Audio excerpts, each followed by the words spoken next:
today I'll take you through what the process is called ICSI and what are the different steps involved in this process. Now, ICSI stands for intracytoplasmic sperm injection. This is an advanced form of IVF where one single sperm is injected into the egg with a specialized machine called a micromanipulator. Usually, this ICSI process is advised for couples where the male partner has got a very low sperm count or low sperm motility. The other reasons or indications for which ICSI is offered is also for some couples who have what is called unexplained subfertility. In some couples, the baseline tests are normal, which is the woman is ovulating, the reserve is good, the tube is functioning well, and the male sperm count is also good. In spite of that, these couples are not able to conceive. This condition is called unexplained subfertility.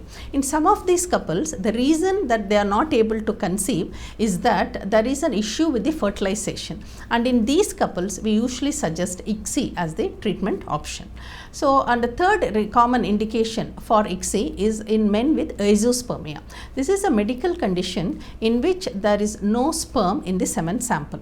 This is a very common condition among infertile men, and when we see this issue, the treatment we offer is surgical sperm retrieval.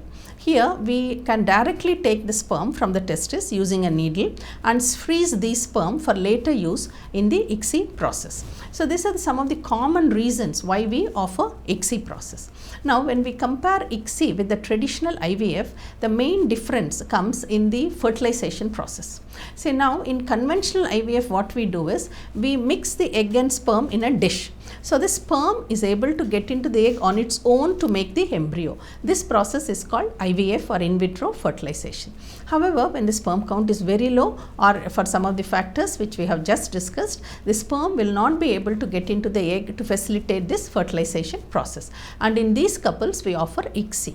In ICSI, what we do is using a special machine called micromanipulator, our embryologist or scientist under high magnification, he fixes using a pipette, he fixes the egg, and using the another pipette called the injection pipette, and under high magnification up to 400 times the sperm is magnified, so that we are able to pick a very normally looking sperm, and this is injected into the sperm. So, basically we do the job for the sperm in the lab, and this process is called ICSI, where we are depositing the sperm inside the egg with a special machine and a needle. So, this is basically the difference between ICSI and IVF. In IVF, we mix egg and sperm gets into the egg on its own, whereas in ICSI, we inject the sperm inside the egg to facilitate the fertilization process. So, this is the basic difference between ICSI and IVF.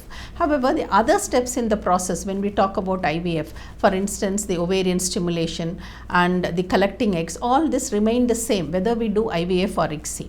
Or in other words, from the couple's point of view, there is no difference between IVF and ICSI. What we do in the lab based on the sperm sample or the other indications is what is different.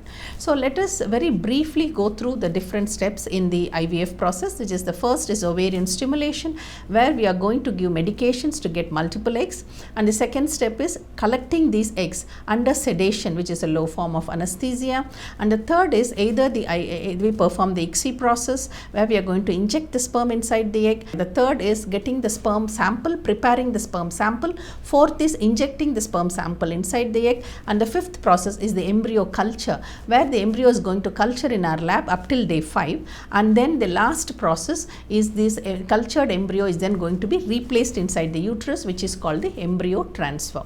So, to perform ICSI, we need highly trained embryologists, and skilled embryologists are able to get best results with ICSI, and in mother-to-be we have a very highly skilled team of embryologists who perform this process.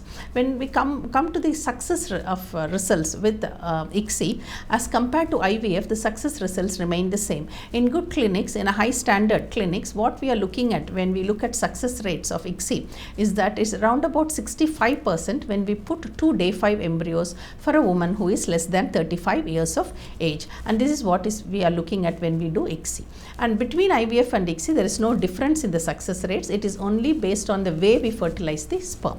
Thank you so much for joining me for this to listen about the explanation about the ICSI process.